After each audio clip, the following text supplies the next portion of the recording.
There's no feeling more intense than starting over. If you deleted your homework the day before it was due, as I have, or if you left your wallet at home and you have to go back after spending an hour in the commute.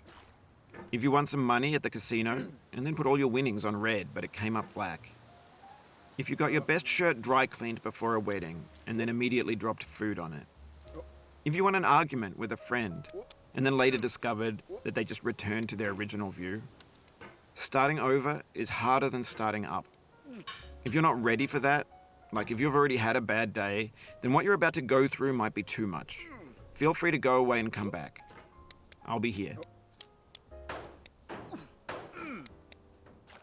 Alright, thanks for coming with me on this trip. I'll understand if you have to take a break at any point. Just find a safe place to stop and quit the game. And don't worry, I'll save your progress, always, even your mistakes. This game is a homage to a free game that came out in 2002, titled Sexy Hiking. The author of that game was Jazuo, a mysterious Czech designer who was known at the time as the father of B games. And B games are rough assemblages of found objects. Designers slap them together very quickly and freely, and they're often too rough and unfriendly to gain much of a following. They're built more for the joy of building them than as polished products. In a certain way, Sexy Hiking is the perfect embodiment of a B game. It's built almost entirely out of found and recycled parts, and it's one of the most unusual and unfriendly games of its time. In it, your task is simply to drag yourself up a mountain with a hammer. And that act of climbing, in the digital world or in real life, has certain essential properties that give the game its flavor. No amount of forward progress is guaranteed. Some cliffs are too sheer or too slippery. And the player is constantly, unremittingly in danger of falling and losing everything. Anyway, when you start Sexy Hiking, you're standing next to this dead tree that blocks the way to the entire rest of the game. It might take you an hour to get over that tree, and a lot of people never got past it. You prod and you poke at it, exploring the limits of your reach and your strength, trying to find a way up and over. And there's a sense of truth in that lack of compromise. Most obstacles in video game worlds are fake. You can be completely confident in your ability to get through them once you have the correct method or the correct equipment or just by spending enough time. In that sense, every pixelated obstacle in Sexy Hiking is real. The obstacles in Sexy Hiking are unyielding, and that makes the game uniquely frustrating. But I'm not sure Jazuo intended to make a frustrating game. The frustration is just essential to the act of climbing, and it's authentic to the process of building a game about climbing.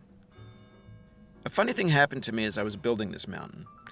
I'd have an idea for a new obstacle, and I'd build it, test it, and it would usually turn out to be unreasonably hard. But I couldn't bring myself to make it easier.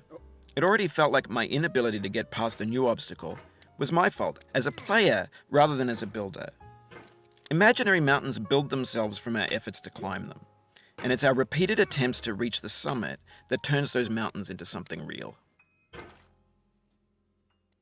When you're building a video game world, you're building with ideas, and that can be like working with quickset cement. You mold your ideas into a certain shape that can be played with, and in the process of playing with them, they begin to harden and set until they're immutable, like rock. And at that point, you can't change the world.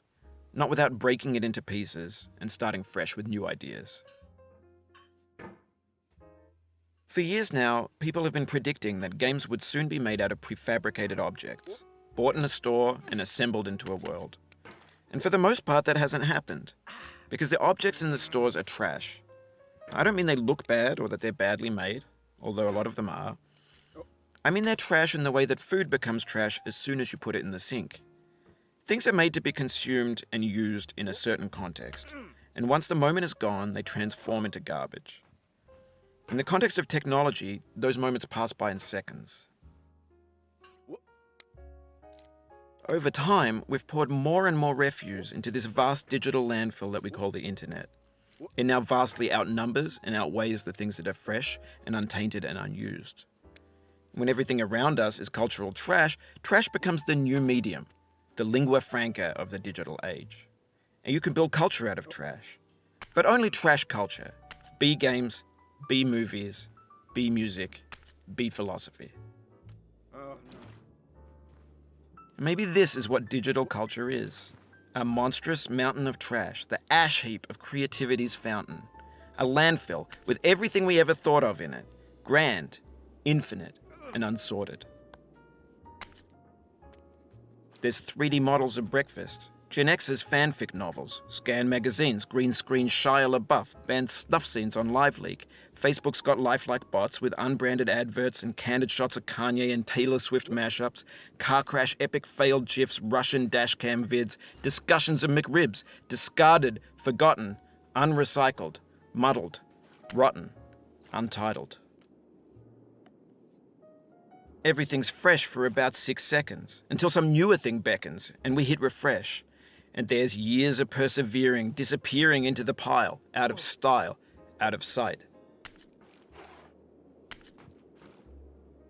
In this context, it's tempting to make friendly content that's gentle, that lets you churn through it but not earn it. Why make something demanding if it just gets piled up in the landfill, filed in with the bland things? When games were new, they wanted a lot from you. Daunting you, taunting you, resetting and delaying you. Players played stoically. Now everyone's turned off by that. They want to burn through it quickly, a quick fix for the fickle, some tricks for the clicks of the feckless. But that's not you, you're an acrobat. You could swallow a baseball bat. Now I know, most likely you're watching this on YouTube or Twitch, while some dude with 10 million views does it for you, like a baby bird being fed chewed up food. That's culture too. But on the off chance that you're playing this, what I'm saying is, trash is disposable, but maybe it doesn't have to be approachable. What's the feeling like? Are you stressed? I guess you don't hate it if you got this far. Feeling frustrated? It's underrated. An orange is sweet, juicy fruit locked inside a bitter peel. That's not how I feel about a challenge. I only want the bitterness. It's coffee. It's grapefruit. It's licorice. It feels like we're closer now. Composer and climber, designer and user. You could have refused, but you didn't. There was something in you that was hidden, that chose to continue. It means a lot to me that you've come this far, endured this much. Every wisecrack, every insensitivity, every setback you've forgiven me is a kingly gift that you've given me. We have the same taste, you and I. It's not ambition, it's ambition's opposite. An obdurate mission to taste defeat. You'll feel bad if you win, so I put this snake in for you.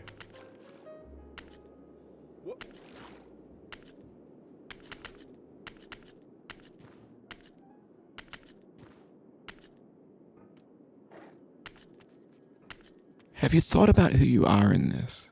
Are you the man in the pot, Diogenes? Are you his hand? Are you the top of his hammer? I think not. Where your hand moves, the hammer may not follow, nor the man, nor the man's hand. In this you're his will, his intent, the embodied resolve in his uphill ascent.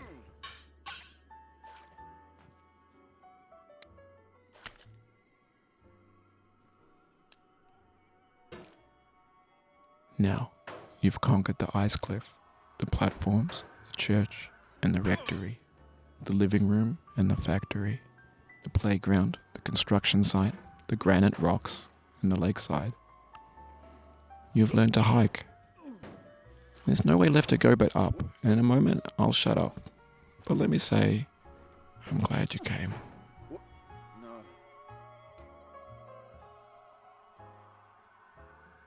I dedicate this game to you, the one who came this far. I give it to you with all my love.